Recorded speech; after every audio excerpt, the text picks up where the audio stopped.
పోసాని కృష్ణమురళి గారి గురించి మాట్లాడాలి. ఏంటంటే మనం ఎవరి గురించైనా సరే ఒకసారి మనం మాట్లాడాలి అన్నా సరే, ఎవరి గురించైనా సరే మనం ఒకసారి వారి యొక్క వ్యక్తిగతంగా గురించి కానీ మనం మాట్లాడాలనుకున్నా సరే కొద్దిగా ఆచి చూసి మాట్లాడడం చాలా అవసరం. ఏంటంటే రాజకీయాలు చేయొచ్చండి, అందరూ రాజకీయాలు చేస్తున్నారు. కాకపోతే ఏంటంటే అధికారంలో ఉన్నప్పుడు ఇష్టానుసారంగా మాట్లాడి అధికారం పోయిన తర్వాత ఇబ్బందులు పడడం అనేది ఓన్లీ కార్యకర్తలే. ఈరోజు మనం ఇబ్బంది పడుతున్నాం, రేపొద్దున మళ్ళీ మనం అధికారంలోకి వస్తే వాళ్ళకి ఇబ్బంది పెడతాం. ఇది సహజమైనటువంటి ప్రక్రియ.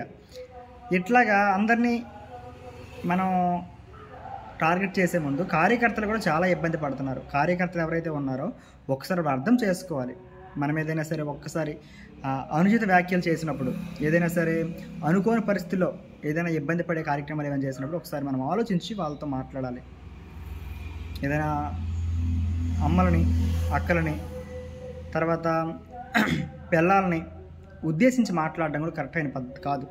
రాజకీయంలో ఉన్నటువంటి వ్యక్తులందరూ కూడా ఒకసారి గుర్తుపెట్టుకోవాల్సిన విషయం ఏంటంటే, వ్యవస్థ మనకి ఈశ్వరుడు నోరిచ్చాడు కదా అని చెప్పి ఇష్టానుసారంగా మాట్లాడడం కూడా కరెక్ట్ అయిన పద్ధతి కాదు.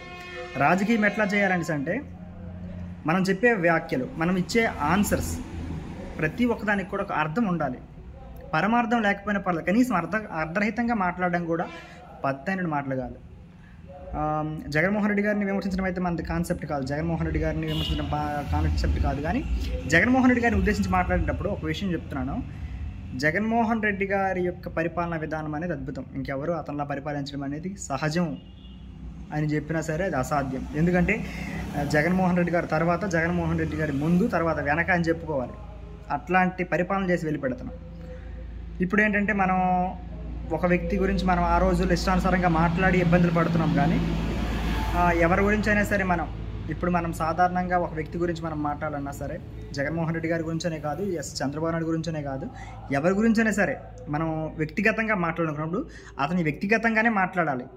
అంటే ప్రొఫెషనల్ పరంగా మాట్లాడుకోవాలి, వృత్తిపరంగా మాట్లాడుకోవాలి. అంతేగాని తన ఇంటికి సంబంధించిన విషయాలు కానీ, తన భార్య పిల్లల విషయం కానీ, రాజకీయాల్లోకి రాని వ్యక్తుల గురించి మనం మాట్లాడడం కూడా ఇది అనుచితమైన వ్యాఖ్యలు కాదు, అనుచితమైన పద్ధతి కాదు. మీ పెళ్ళం, నీ పిల్లలు రోడ్ల మీద తిరగరా, వాళ్ళని నరికేస్తాం, కొరికేస్తాం, ఇది సరైన పద్ధతి కాదు. రాజకీయం అందరం చేస్తామండి. రాజకీయం చేసే విధానం అనేది ఒక రకంగా ఉంటుంది. రాజకీయ నాయకులందరూ కూడా ఒక సవ్యమైనటువంటి సమయ నియమాన్ని పాటించాలి. ఇట్లా నియమాలు పాటించకుండా, నిబంధనలు పాటించకుండా నోటికి వచ్చినట్టు పేలితే మాత్రం ఖచ్చితంగా ఇబ్బంది పడతారు. ఇందులో అరెస్టులు అవ్వడం, వీళ్ళు అరెస్ట్ అయినప్పుడు ఈ హయాంలో వీళ్ళు అరెస్ట్ చేస్తుంటారు, మన హయాంలో మనం అరెస్ట్ చేస్తూ ఉంటాం. ఇవన్నీ సహజం.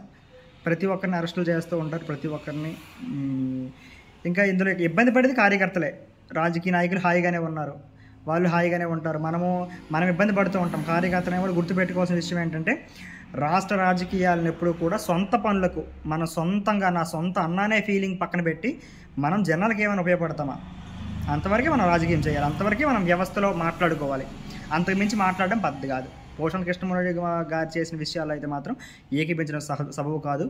అతను వ్యక్తిగతంగా మాట్లాడు కనుక కేసులు పెట్టినా సరే చెల్లుతుంది. ఇంక దానికి మనం ఏం చేయలేము. ఈ వాక్యాన్ని నేనైతే మాత్రం పోసాని కృష్ణమురళి గారిదే తప్పని నిరూపించుకున్నాను. Thank you. జై జగన్, జై జగన్మోహన్ రెడ్డి గారు.